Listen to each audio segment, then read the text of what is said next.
Today we're going to talk about parallels in the book of Acts.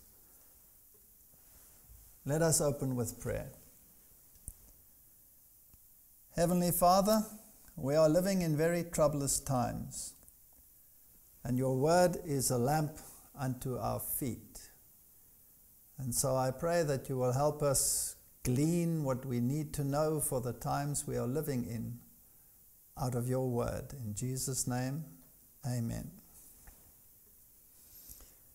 I want to talk about some of the parallels in the book of Acts because I believe that we are in that time period when the latter rain will be poured out.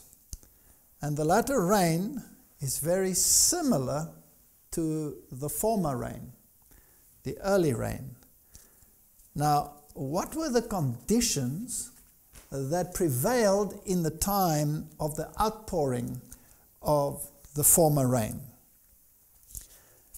And we can find these informations in the book of Acts. And so I felt impressed lately to go and have a look again at the book of Acts to see if we can find any parallels with the time that we are living in.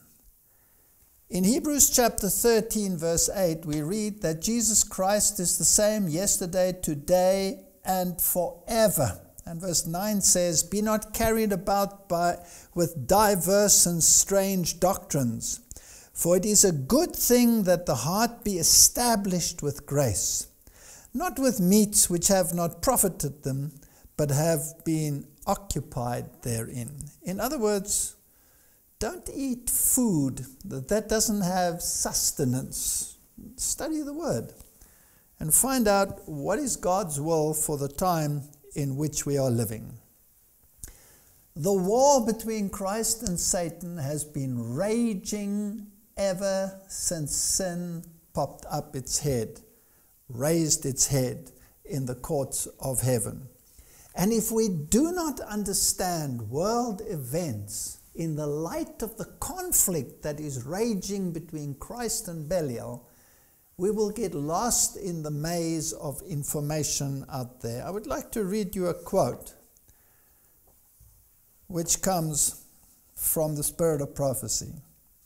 "Eternal interests are at stake with every one of us. We shall all be tried and tempted. Many act as though there were no devil, no tempter, no conflict between good and evil. Unless you realize that you have something to contend against, your feet will slip from under you. Someone will come to our churches with a message, and you will be unable to discern light from darkness, and will be just as likely to accept the darkness as the light. Remember, therefore, how thou hast received and heard, and hold fast and repent. If therefore thou shalt not watch, I will come on thee as a thief, and thou shalt not know what hour I will come upon thee." If we do not see the battle in the light of the conflict between good and evil, we cannot discern what is happening in the world. And we have to know what the enmity is about. It is about Christ and about his government. That is the enmity. And when you preach Christ and when you preach the principles of his government, then there will be war. And so the issues of law and grace, justice and mercy, the contrast between righteousness and unrighteousness, these are themes that run through history and that have always been contended, even to the point of burning people at the stake because they adopted a particular view regarding these issues. So let us have a look at the book of Acts and see if we can glean some information for it, because we are in a parallel situation at the moment.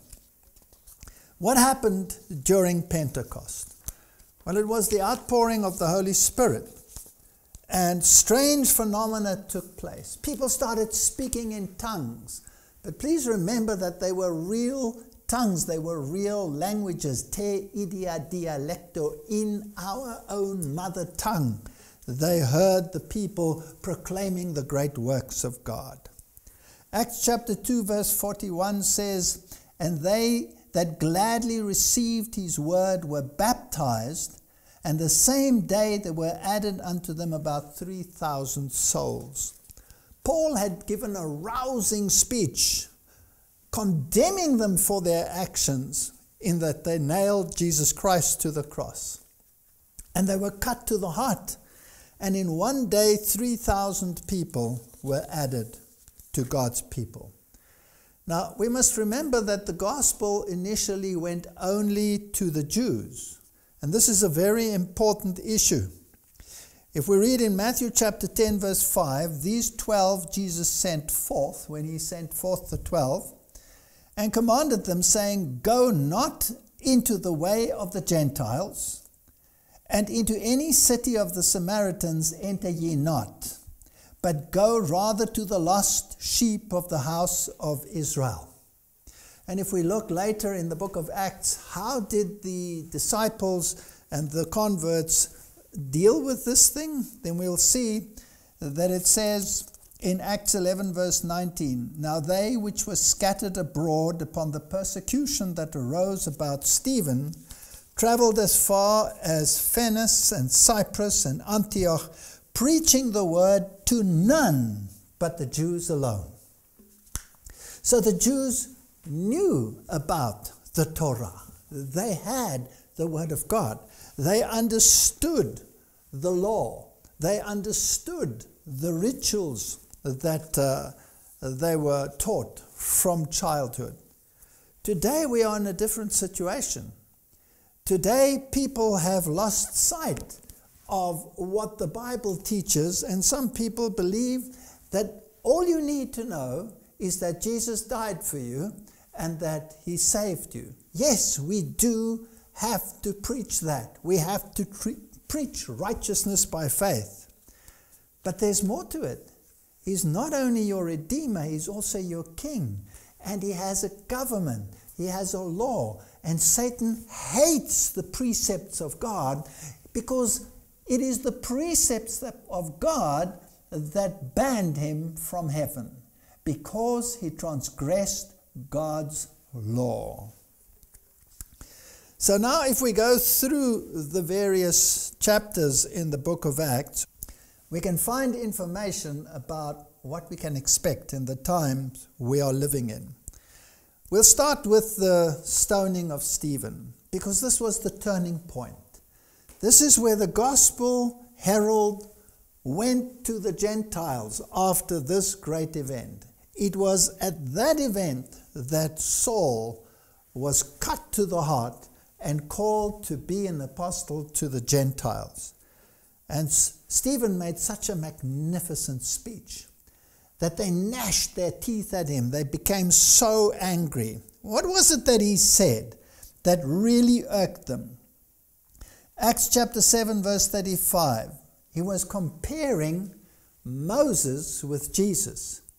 And he was explaining to the Jews that they had rejected Jesus because they claimed to be disciples of Moses, but Moses had called their attention to one who would come after him, who would be greater than him, and that they should listen to him. But they had neglected that.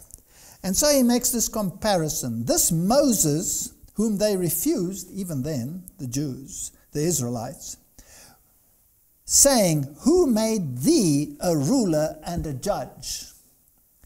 The same did God send to be a ruler and a deliverer by the hand of the angel which appeared to him in the bush."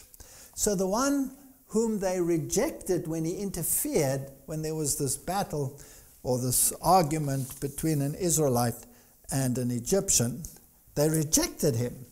But this very one was eventually to become the ruler and the deliverer. And he makes this comparison with Jesus. The one whom they rejected, whom they nailed to a cross, would be the one who would be the ruler and the deliverer. In Acts chapter 7 verse 51, he says to them, "Ye stiff-necked and uncircumcised in heart and ears, ye do always resist the Holy Ghost, as your forefathers did, so do ye. Which of the prophets have not your fathers persecuted? And they've slain them, which showed before of the coming of the just one, of whom ye have been now betrayers and murderers, who have received the law by the disposition of angels, and have not kept it." Now, isn't it fascinating that the very nation that claimed to be so law-abiding and so concerned about the issues of the law had not kept the law by becoming murderers themselves? Chapter 8 in the book of Acts deals with the Acts of Philip, and it tells also the story of the conversion of the Ethiopian.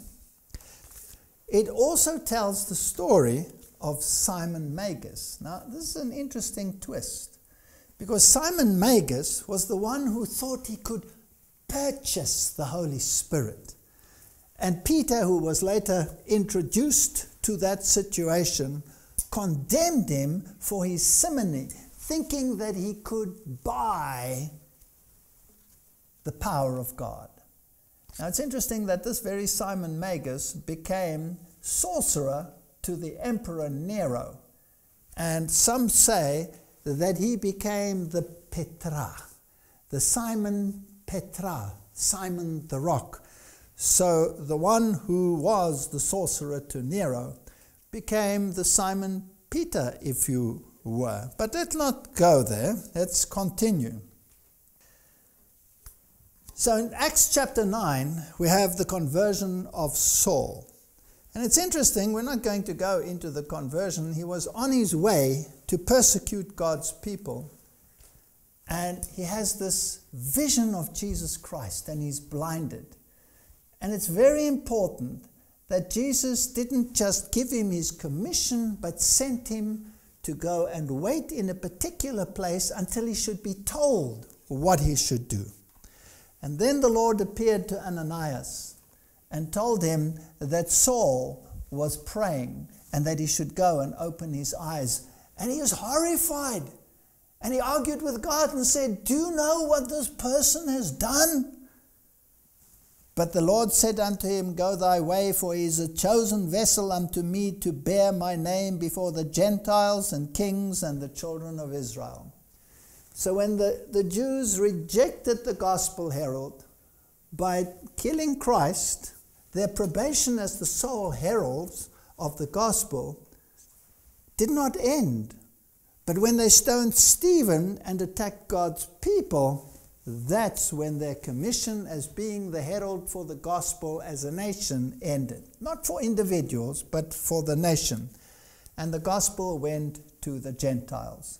And God confirmed it by giving Peter a vision, and we read about that in Acts chapter 10, where Peter receives the vision of the sheet coming down, and the voice telling him that he must eat the unclean animals in the sheet. And Peter answers, "Not so, my Lord, I have never eaten anything impure or unclean in all my life." But then there were the three people that arrived. 3 times he saw the vision. 3 people knock at his door. And he takes witnesses with him, and he goes to Cornelius. And the first thing he says, "You know that it is unlawful for me as a Jew to associate with someone from another nation. But God has shown me in vision that I may call no man impure or unclean." And he preaches to them, and they receive the Holy Spirit, and they are baptized. And he received a lot of opposition as a consequence of this, but it was the confirmation that the gospel herald should be taken to the Gentiles after the stoning of Stephen. Now, Paul started preaching, and the main center that was arising as a Christian center was Antioch. And while he was preaching there, we can see what kind of situations he was confronted with. In Acts chapter 13, we read in verse 44 that he preached to the Jews first, and then the Gentiles came and asked whether he would repeat the same teachings the following Sabbath. And the next Sabbath day came, almost the whole city together to hear the word of God. And when the Jews saw the multitudes, they were filled with envy and spoke against those things which were spoken by Paul, contradicting and blaspheming. This is a recurring theme in the book of Acts. He first preaches to the Jews. Some of them accept the teaching. The majority reject it. He turns to the Gentiles. He preaches the same message. They are filled with anger when the Gentiles accept it, and they start contradicting and blaspheming. Then Paul and Barnabas waxed bold and said it was necessary that the word of God should first have been spoken to you, but seeing ye put it from you, and judge yourselves unworthy of everlasting life, lo, we turn to the Gentiles. For so has the Lord commanded us, saying, I have set thee to be a light to the Gentiles, that thou shouldst be for salvation unto the ends of the earth. And what is the consequence? The but word. Acts chapter 14 verse 2, but. This terrible little word, but. The unbelieving Jews stirred up the Gentiles and made their minds evil affected against the brethren. So we, in the time in which we are living, can expect a very similar conflict. Now, when we're talking about the Jews in the book of Acts, what would we say at the end of time? From where will the opposition come? It will come from the believers. In other words, it will come from those churches that accept Jesus Christ as their Savior, but do not want to have the package deal. Now, in the time of the Jews and in the time of the former reign, the message went to the Jews that, as we said before, already knew the Torah. Now we are preaching to the churches who already know that Jesus is the Savior, but they do not comprehend that his government is based on the teachings in his law. And so we will have a similar conflict in the times that we are living in. There will be contradicting, there will be blaspheming, and there will be attempts to make null and void the teachings of those who bring the everlasting gospel, the full gospel. So we can expect opposition. How much opposition? Well, when Paul preached at Lystra, where he had to flee to, it says in Acts chapter 14 verse 19, and there came thither certain Jews from Antioch and Iconium. So he flees to Lystra, but they follow him. They follow him. And there came hither certain Jews from Antioch and Iconium, and persuaded the people, and having stoned Paul, drew him out of the city, supposing that he was dead. The opposition becomes so great, their anger knows no bounds, that they would even stone a person to death. Fortunately, Paul did not die during that stoning. And therefore in Acts 14 verse 22 it says that Paul, confirming the souls of the disciples and exhorting them to continue in the faith, and then he said, we must through much tribulation enter into the kingdom of God. Now, my brothers and sisters, if it was so under the former reign, we can expect the same under the outpouring of the latter rain. We must with much tribulation enter into the kingdom of God. Now, what were the issues that were particularly prominent in the time of the early rain. And that's why God so meticulously wrote down all of these things so that we can be fortified in the time that we are living in. Acts chapter 15 is an amazing chapter because the scene switches from outside to inside the church. And often it is more dangerous when we consider the things that come from the inside compared to those that come from the outside. From the outside we can expect the stoning, but what can we expect from the inside? And certain men which came down from Judea taught the brethren and said, Except ye be circumcised after the manner of Moses, ye cannot be saved.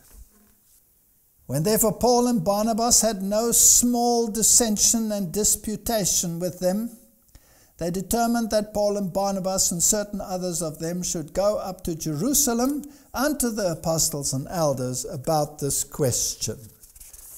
So what was the issue? The issue was, except ye be circumcised after the manner of Moses, ye cannot be saved. Now, can we expect issues of this nature in the time that we are living in? Unless you do this and this and this, or unless you believe this and this and this, you cannot be saved. Do we have issues like that in the church? And the answer is yes, we do have issues like this. We have issues in the church where people say that you have to accept their view of the Godhead or else you cannot be saved. We have issues in the church where people say you have to reach this state of perfection or else you cannot be saved. We have people in the church that say if you do not keep the feasts as proclaimed by Moses, you cannot be saved. And the issues and the theological discussions continue on and on and on. What was the message that Paul had received from God? I will make you the apostle to the Gentiles. Go and preach. Go and preach the gospel. And now they're being kept busy with this internal strife. In the end, they say to them, we'll have to find counsel. So go to the apostles and find out about this question. And when they were come to Jerusalem, they were received of the church and of the apostles and the elders, and they declared all things that God had done with them. Now I like the way the Bible says this thing. When Paul and Barnabas were confronted with these issues, it said they had no small dissension and disputation with them. What does that really mean? Well, that means there was a massive argument. So now what happens in Jerusalem? The same issue is now brought to the leaders in the church. And it says in verse 5, But there rose up certain of the sect of the Pharisees who believed, in other words, they'd become Christians, saying that it was needful to circumcise them and to command them to keep the law of Moses. And the apostles and the elders, and they came together to consider this matter. And when there had been much disputing, Peter arose. Much disputing. This takes time. People are occupied with all of these issues. Is it like this or is it like that? And while we are disputing on the inside, people are being lost on the outside. And when there had been much disputing, Peter rose up, said unto them, Men and brethren, you know how that a good while ago, referring to that vision that he had, God made a choice amongst us, that the Gentiles by my mouth should hear the word of the gospel and believe. And God, which knoweth the hearts, bear them witness, giving them the Holy Ghost, even as they did unto us. And we know what the outcome was. Eventually, James got up and as spokesperson said the following in verse 19, "Wherefore my sentence is, that we trouble not them, which from among the Gentiles are turned to God, but that we write unto them that they abstain from pollutions of idols, and from fornication, and from things strangled, and from blood. For Moses of old time has in every city them that preach him, being read in the synagogue every Sabbath day." So let us not bother them with this. Did he get rid of the health message there? No, he did not. There were certain issues in the book of Moses that were still regarded as binding, even at that council. So don't bother them with this. And one would expect that the issue would go to rest. But it didn't. Verse 22. "Then pleased that the apostles and the elders, with the whole church, to send chosen men of their own company to Antioch with Paul and Barnabas, namely Judas, surnamed Barsabas, and Silas, chief men amongst the brethren." Can you imagine if Paul and Barnabas had come back alone to Antioch and said, "The church has decided we do not need to circumcise the Gentiles"? Would they have believed them? No, they would not have believed them. And in that day, there was no email and there was no telephone, so it would have taken months to resolve this issue. So they sent prominent brethren with them. And they wrote letters by them after this manner, so they put it in writing. "The apostles and the elders and the brethren sent greetings unto the brethren which are of the Gentiles in Antioch, in Syria, and Cilicia." So the whole church had made this decision. It's of course troubling that the new translations changed that by putting a comma in there and making it a decision of the apostles and elders alone and not of the brethren. But I believe that the received text has it right here again. "For as much as we heard that certain which went out from us have troubled you with words, subverting your souls, saying, Ye must be circumcised and keep the law, to whom we gave no such commandment, it seemed good unto us, being assembled with one accord, to send chosen men unto you with our beloved Barnabas and Paul, men that have hazarded their lives for the name of our Lord Jesus Christ. We have sent therefore Judas and Silas, who shall also tell you the same things by mouth." So witnesses were sent along. And was the issue resolved? Absolutely not. The very ones that made the decisions, were they swayed? Absolutely. They were swayed. And eventually it came to a huge conflict. And Paul had to even rebuke Peter, who had been persuaded by certain men who came from James, the very one who made the announcement that no such thing was required. And yet this thing did not go to rest.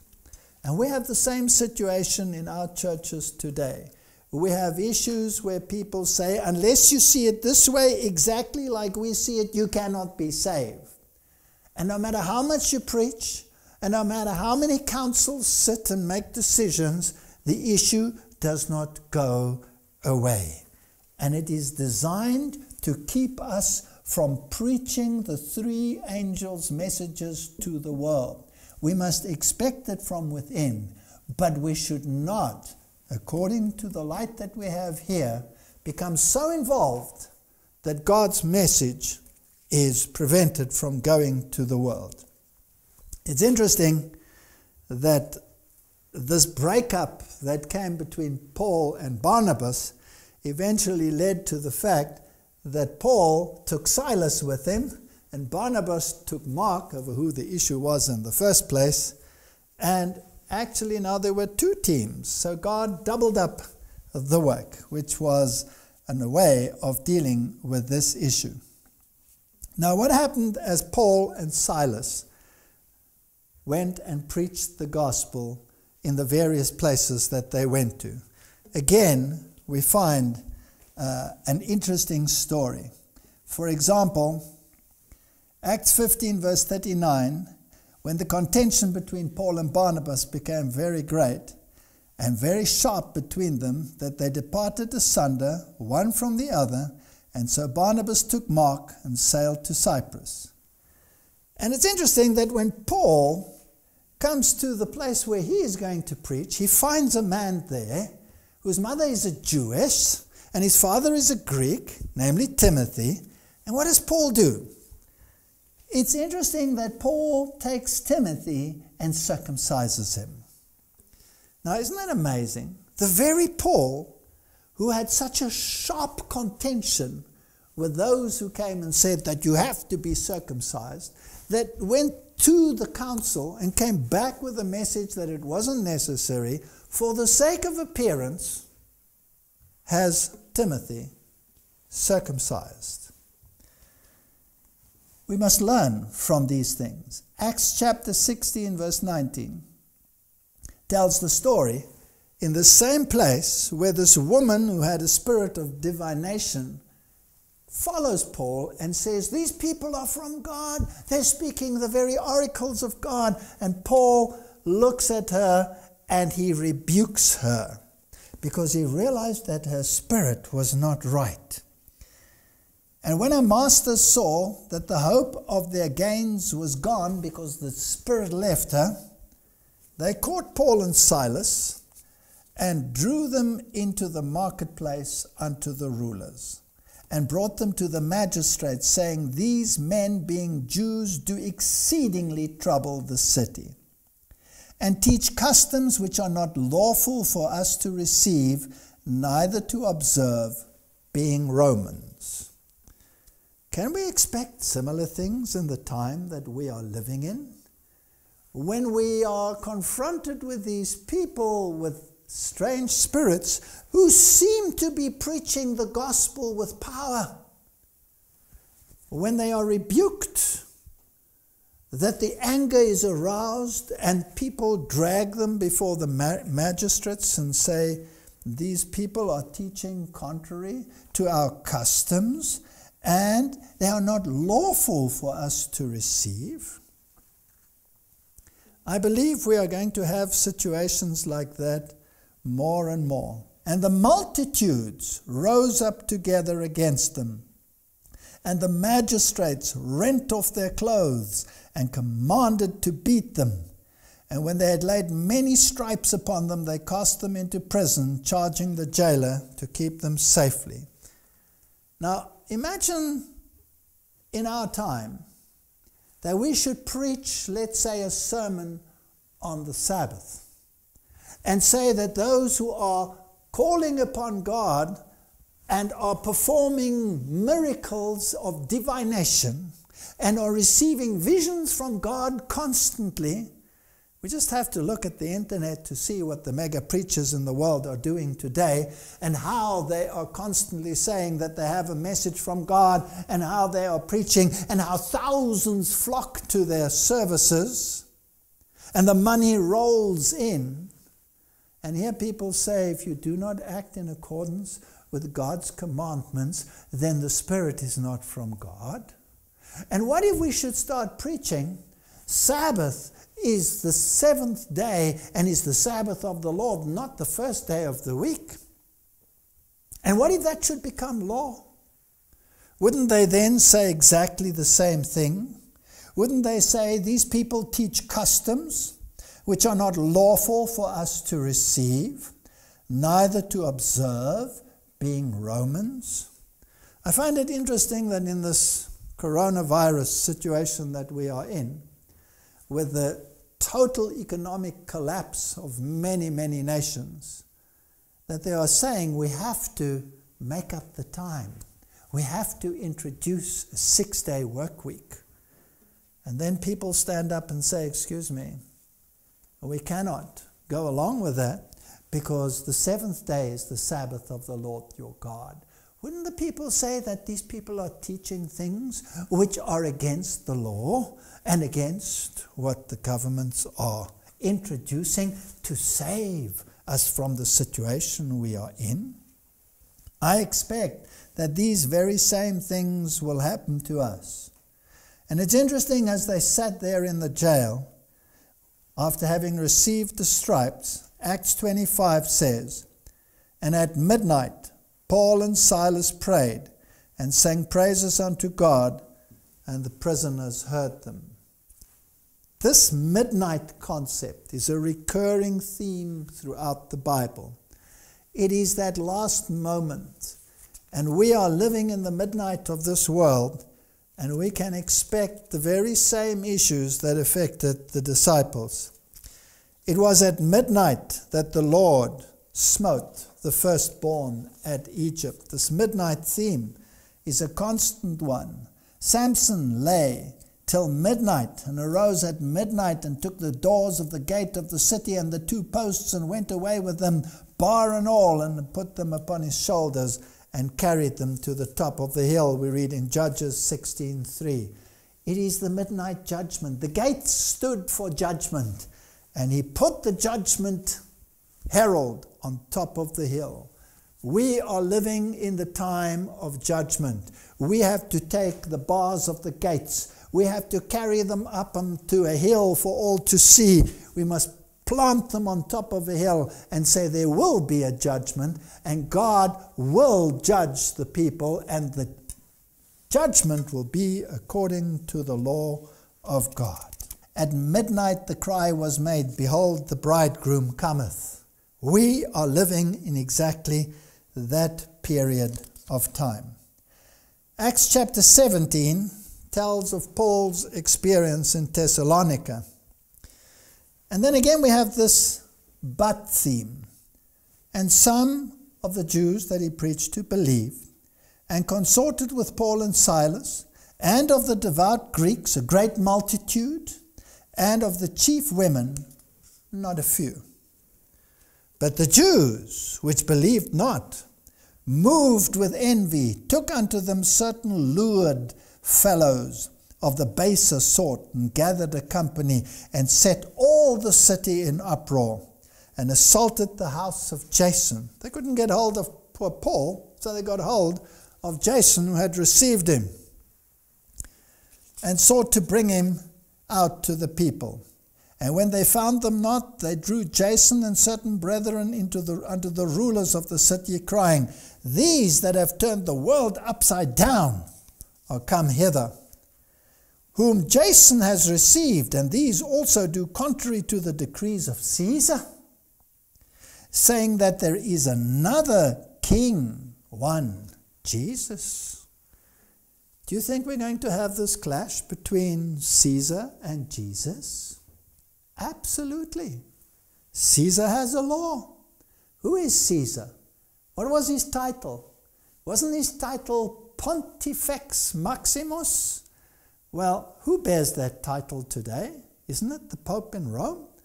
Isn't his name, his title, Pontifex Maximus? Does he have a law? Yes, he has a law. And is it contrary to the law of Jesus? Absolutely.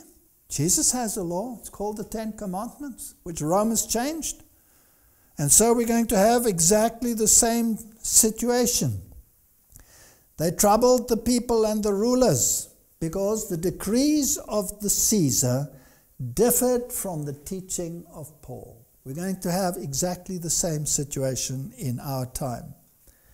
They troubled the people, and when they had taken security of Jason and of the others, they let them go. In other words, poor Jason had to pay a fine.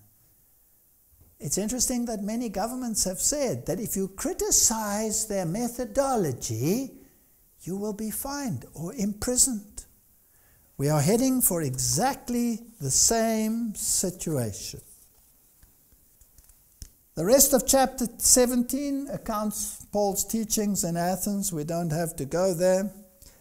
And tells the story about even the rulers of the synagogue that believed. And again, you have a but in there. In chapter 18, we read, "And when Gallio was the deputy of Achaia, the Jews made insurrection with one accord against Paul." This is a constant theme. We can expect a major battle between those who preach the commandments of God and those who preach the commandments of men. The Bible calls the religious system that has become confused with regard to the Word of God, because they have drunken of the wine, the false doctrine of Babylon. And what was that false doctrine? Well, there are two issues which form the basis of the false doctrine. The one issue is the immortality of the soul. The Bible teaches clearly that the dead in Christ sleep until the resurrection. The Roman Catholic Church acknowledges it in its encyclopedia, but says that in spite of it, the Church teaches that the soul continues. So the immortality of the soul is the one leg of the spiritual union, and the other leg is Sunday sacredness. Both are against the Word of God. We can expect great battles. Now, in this particular case, when he was taken again before the judges, you get some judges that are a little bit wiser, and you get some judges that are not so wise. And we can expect the same. In Acts chapter 19, we read that certain vagabond Jews, exorcists, took upon them the call over them which had evil spirits, in the name of the Lord Jesus, saying, "We adjure you by Jesus whom Paul preaches." And there were 7 sons of Sceva. So here you have, again, this teaching of people driving out demons. And the devil answered and said, "Jesus I know, Paul I know, but who are ye?" And then they proceeded to beat up these false teachers. Can we expect many false teachers in the world out there who with great boast drive out demons in the name of Jesus while they neglect the law of God? We have exactly the same circumstances in our time as we had in the outpouring of the early rain. And it's interesting to me that when Paul went to Ephesus in Acts chapter 19, the issue there was the economy. And I'm fascinated to see how through this coronavirus the economies of the world are in dire straits, and what the methodology will be to rectify the situation. Now, let's read what it says over here in Acts chapter 19. It says in verse 23 that while he was preaching there, at that time there arose no small stir about that way, about this sect that was preaching, namely Paul and Silas. And there was a certain man there, Demetrius the silversmith, who amassed great wealth out of selling these little statues of Diana. The issue is here not what did he sell. The issue is how did it affect the economic workings. Moreover, you see in here that not alone at Ephesus, but almost throughout all Asia, this Paul has persuaded and turned away much people, saying that they be no gods which are made with hands.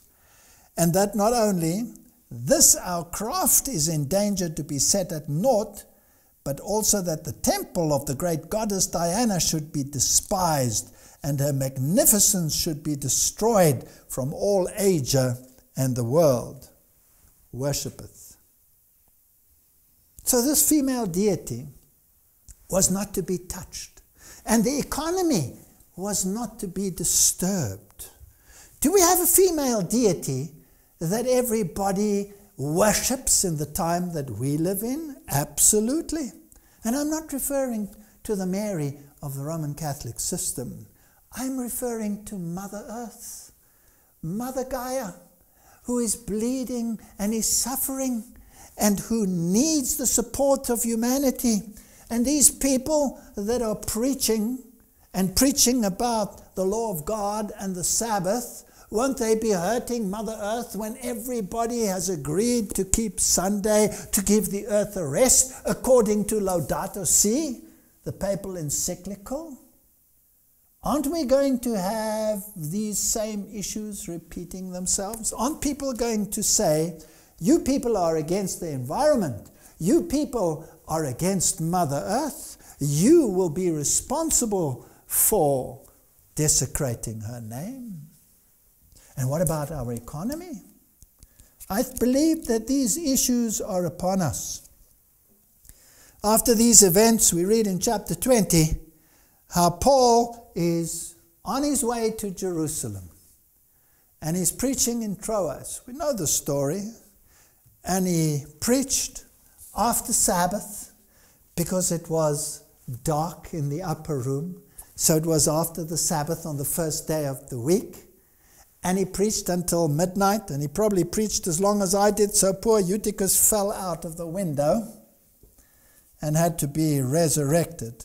But I'm not interested in going into those details. I want to hear what Paul told the people at Troas, the believers. What should their attitude be in the time that we are living? And this is what he says. He says, serving the Lord with humility of mind and with many tears. Acts chapter 20 from verse 19. And temptations which befell me by the lying in wait of the Jews. So we're going to expect tears, and we must be humble as we preach these things. And how I kept back nothing that was profitable unto you, but have showed you and have taught you publicly and from house to house. That's our duty.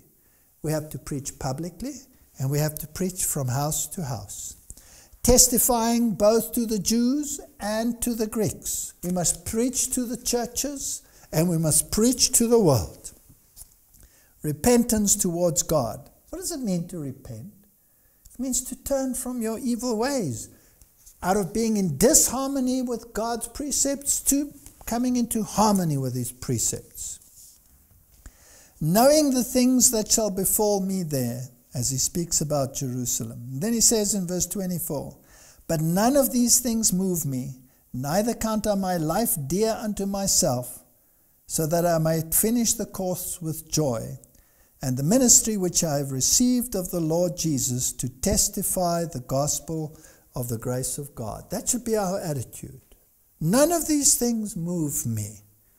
I will stand by the grace of God like the needle to the pole. Neither count I my life dear unto myself. The message is now priority, not your personal comfort. He knew what he was going up against, and yet he stood as firm as a rock to principle. And he repeats in verse 27, I have not shunned to declare unto you all the counsel of God. We cannot preach half-hearted messages. We have to tell the truth as it stands. We cannot soften it to please itching ears. Take heed therefore unto yourselves and unto all the flock, because he says that grievous wolves will enter in amongst you, not sparing the flock. We will have many false teachers in the church. That doesn't make the church Babylon.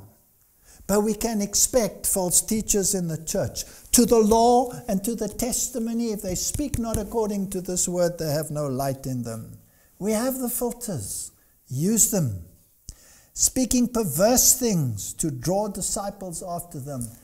The church is full of every wind of doctrine. We have to stay focused, declaring the counsel of God. I commend you to God and to the word of his grace, which is able to build you up and to give you an inheritance amongst all them which are sanctified. I have coveted no man's silver or gold or apparel. I have showed you all things, how that so laboring you ought to support the weak, and to remember the words of the Lord Jesus, how he said, it is more blessed to give than to receive. It is our duty not only to preach to the outside, but to support those who are weak in the church. We now need to show courage and fortitude, because people are struggling, and some of them haven't had all the experiences, and they are uncertain. We have to show that we believe the word of God. And now comes the sad story of Jerusalem, chapter 21. Paul goes to the brethren. And it's interesting, the brethren receive him gladly. And in verse 19 of chapter 21 it says, "And when he had saluted them, he declared particularly what things God had wrought amongst the Gentiles by his ministry, and they were all overjoyed. And when they heard it, they glorified the Lord and said unto him, Thou seest, brother, how many thousands of Jews there are which believe, and they are all zealous for the law. And they are informed of thee, that thou teachest all the Jews which are amongst the Gentiles to forsake Moses, saying that they ought not to circumcise their children, neither to walk after their customs. What is it therefore? The multitude must needs come together, for they will hear that thou art come. Do therefore this that we say to thee.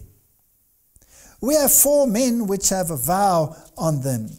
Them take and purify thyself with them, and be at charges with them, that they may shave their heads, and all may know that these things whereof they were informed concerning thee are nothing.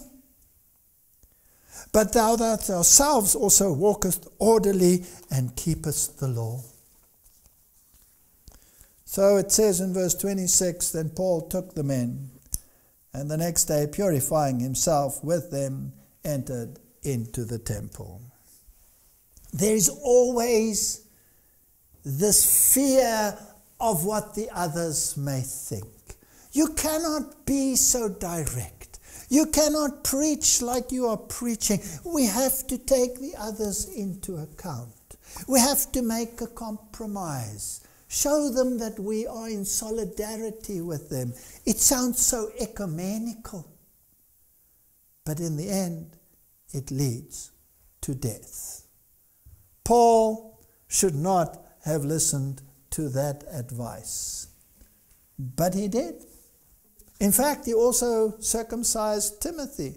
It shows you how difficult it is to stand by the principles as we have received them, without this brother or that brother swaying us into a direction so that it doesn't seem quite so different. We are different. We are different in that we preach the same Jesus that everyone preaches, but we also preach adherence to his principles. And we cannot now enter into compromises. They will lead to death.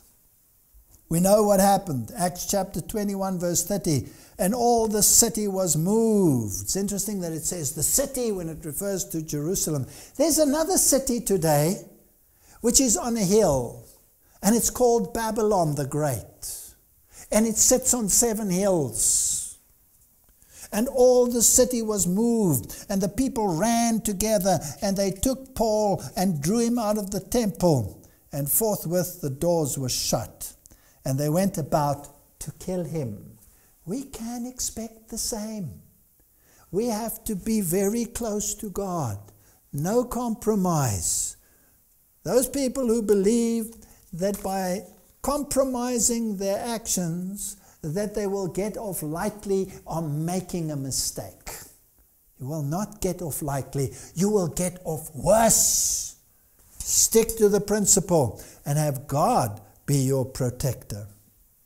All the city was moved. Wesley comments on verse 30 and he says, "Immediately the gates were shut, both to prevent any further violation of the temple and to prevent Paul's taking sanctuary at the horns of the altar." It was shut. Babylon will close itself off against the preaching of God's people. We must expect it. When he came before the governors, Felix wrote to Festus and he said, "This man was taken of the Jews and should have been killed of them.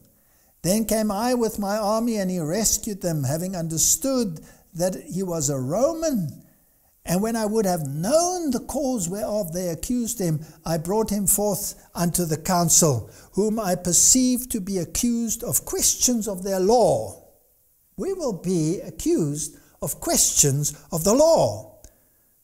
"Whom I perceive to be accused of questions of their law." We must expect to be judged about questions of the law. but to have nothing laid to his charge worthy of death or of bonds. And nevertheless, this was the response of the Jews.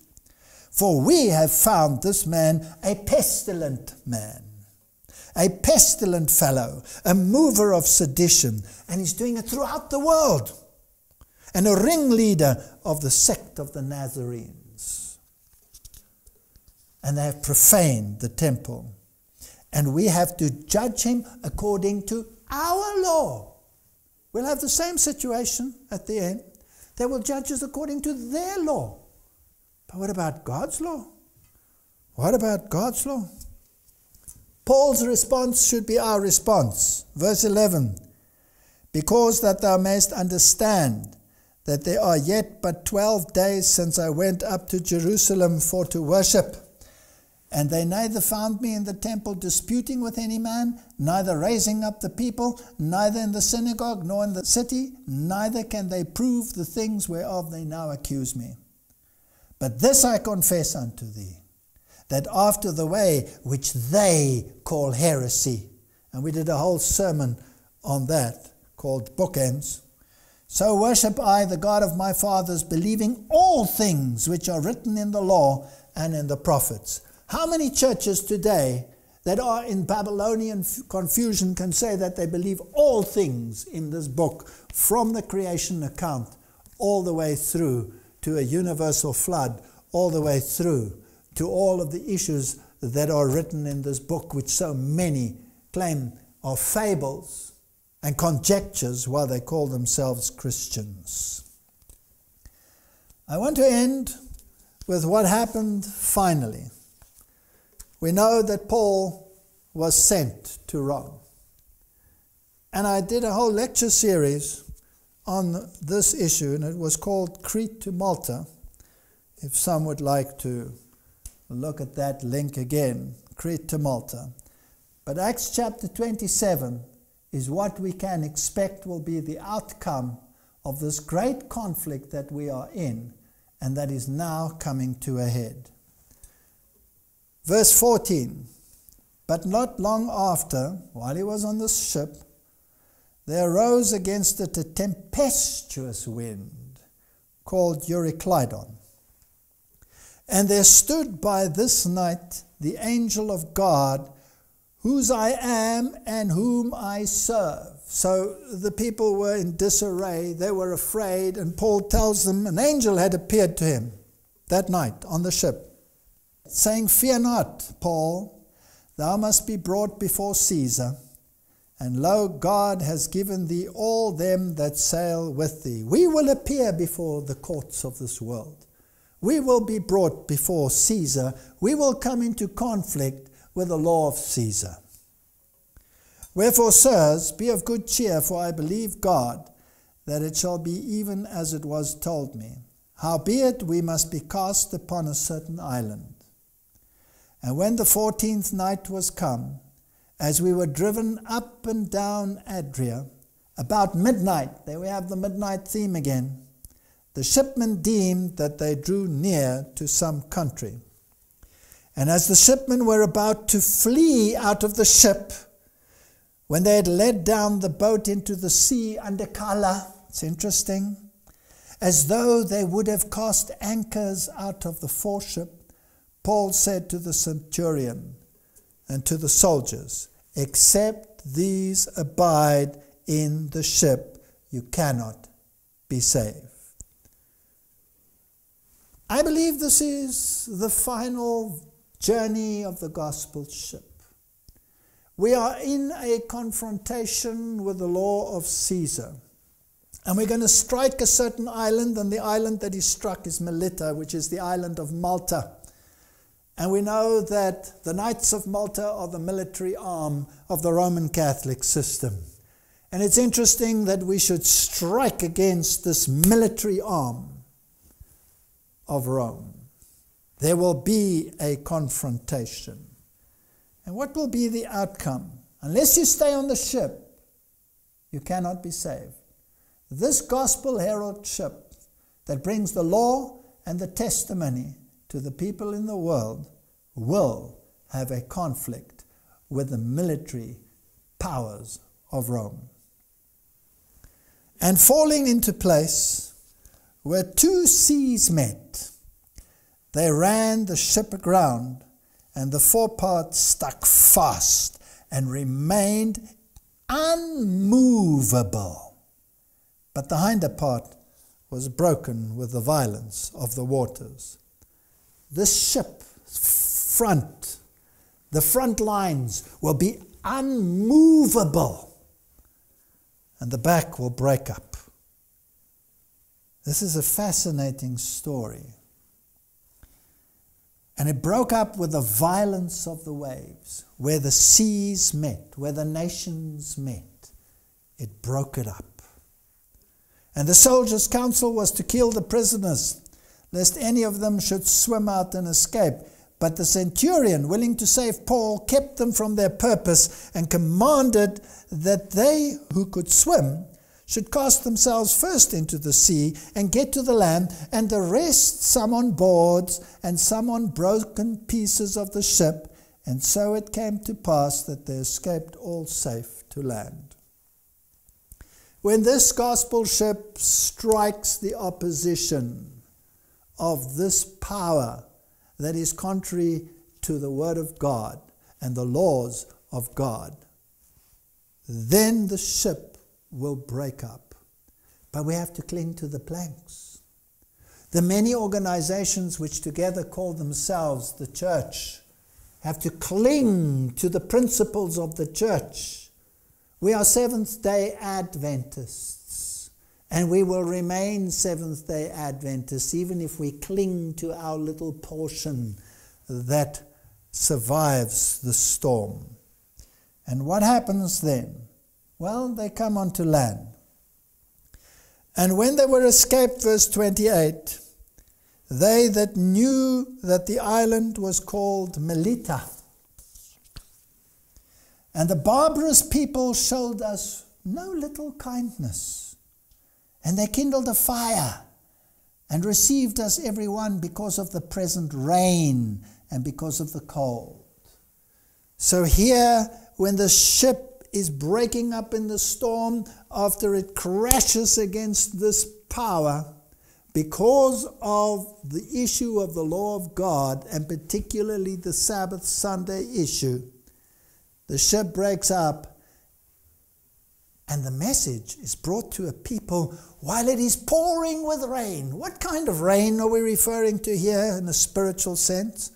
This is the outpouring of the latter rain, because of the present rain. And what happened?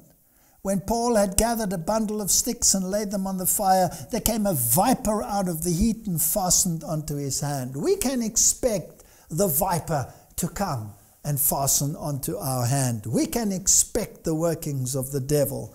But what will happen here? And when the barbarians saw the venomous beast hanging on his hand, they said amongst themselves, no doubt this man is a murderer, whom though he has escaped the sea, yet vengeance suffereth him not. And he shook off the beast into the fire and felt no harm. The Bible promises that during the latter rain, there will be signs and wonders that follow the believers. The Bible promises that you will stand on serpents, that you will drink poison and it will not affect you. Do we believe these promises?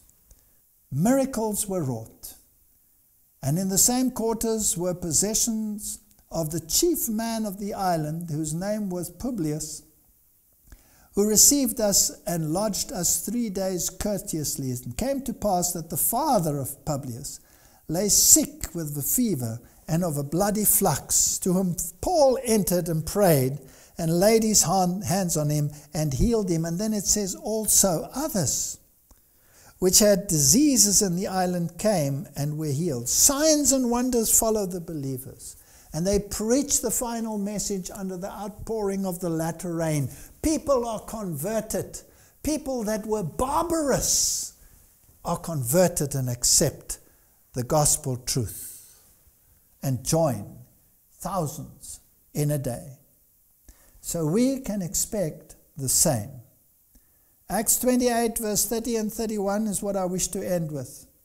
And Paul dwelt 2 whole years in his own hired house when he came to Rome, and received all that came in unto him. And what did he do? Preaching the kingdom of God, and teaching those things which concern the Lord Jesus Christ, with all confidence, no man forbidding him. Under the outpouring of the latter rain, God's power will attend the message. You will preach the kingdom, and you will preach the Lord Jesus Christ. He is the one who saves us. He is the one who redeems us by his grace. We will preach the righteousness of Christ. We will preach about imputed and imparted righteousness, that no man is saved through the law, but through the righteousness of Christ. But we will also preach the kingdom. And the kingdom has a law and has a system of government. And the law is the basis of that. And we keep the law not because we have to, but because we want to, because it is just and good and holy and right. May God give us understanding as we approach this time described here under the symbols of the former rain. And may we, during the latter rain, stand as the needle to the pole as we preach this gospel to a dying world. Let's pray. Heavenly Father, you have written down all the details of the confrontations which the disciples faced under the outpouring of the early rain. And I believe that it is there to encourage us, because the way in which you worked, and even if there were stripes, then the jailers were healed of their malady of sin and joined themselves to God's people. And I believe that many of the Greeks and many of the prominent women, and we're talking about churches here, Lord, will join themselves to this final message. May God be with his people as we approach the times ahead, and may our heads be lifted up to you from where our strength comes, is my prayer in Jesus' name. Amen.